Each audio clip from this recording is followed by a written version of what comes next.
I don't know why they picked me, but they put me in charge of 20 Jewish girls who had been released from Buchenwald.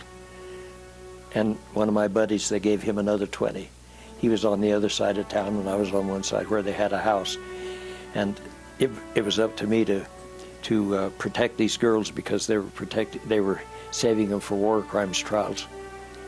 They'd been in the concentration camps and could be witnesses against the people, the Nazis that had kept them there.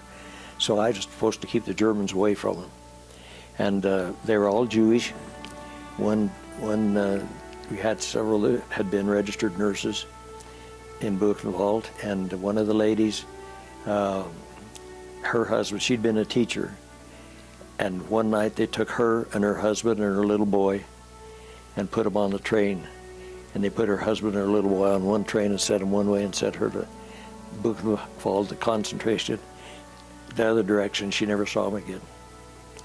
We had another little girl the other ladies told me that she had been just a little girl in this concentration camp in Buchenwald. And I think she was 13 years old when she was with us. But I had 20 girls that I had to watch over. And as it turned out, they watched over me. And I always said that they treated me just like a little brother, you know. But they had free reign. The Germans that lived in Czechoslovakia there didn't dare hurt them, so they were going down to the stores and going in the houses, picking out what they wanted, and getting shoes and dresses and whatever they wanted, you know. And the Germans had to stand by and let them do it.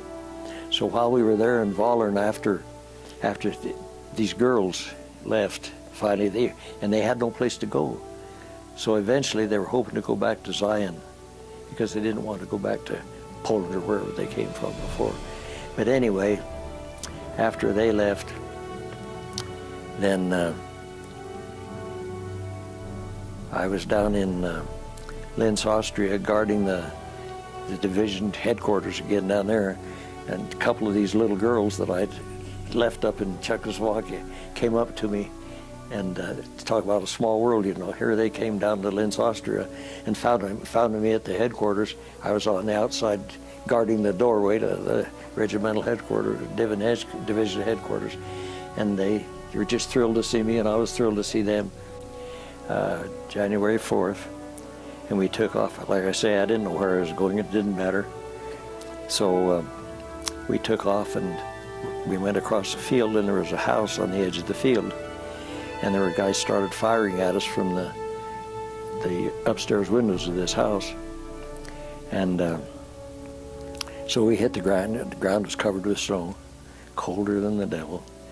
And anyway, they started firing at us from one of the windows in this house, and the captain told me to fire in one of those windows to try to stop the guys that were firing on us, which I did. And then after a while he said, "Hey Willis, you could just go down to that tank down there, they're an American tank, and tell them to fire into the bottom of that house, because some guys had surrendered as prisoners in the bottom of the house, the lower floor of the house, and their officer had herded them back in the house." And so the captain says, "Tell that tank there to fire into the bottom of that house and get those guys out of there." So I ran down to the tank. It was snowy and deep snow, and I finally went down to where the tank was, and he was buttoned up. So I took my rifle and I hammered with the butt of my rifle against the turret of the tank to get him to open up. And I said, "Open up, tanker." And he opened up, and I said, "The captain says for you to fire in the bottom of that house." And about the time I got through saying that, a German shell came from a German tank that was there and hit right at my feet and blew me up in the air, and I came down, and I had that piece of shrapnel in my side right here. And so that's how I got hit. And you know, when you do that, you don't know how deep it is or anything. And I didn't know anything about the Book of Mormon being in my pocket, you know.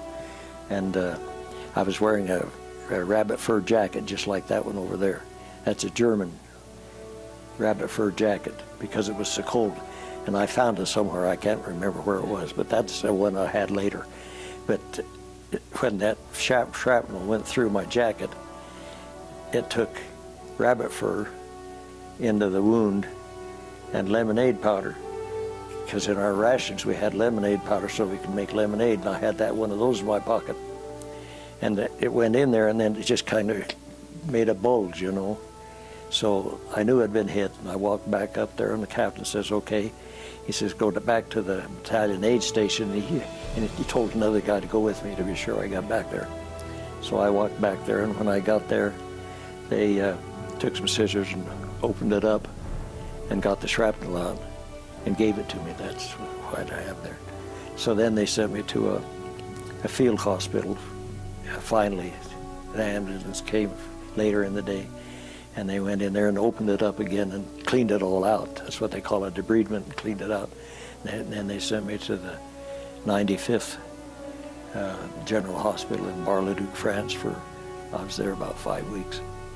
And then they sent me back up. And some of the best lessons I learned, one of them was that you don't want to judge people too soon, you know. Many times the guys that I was put with, and I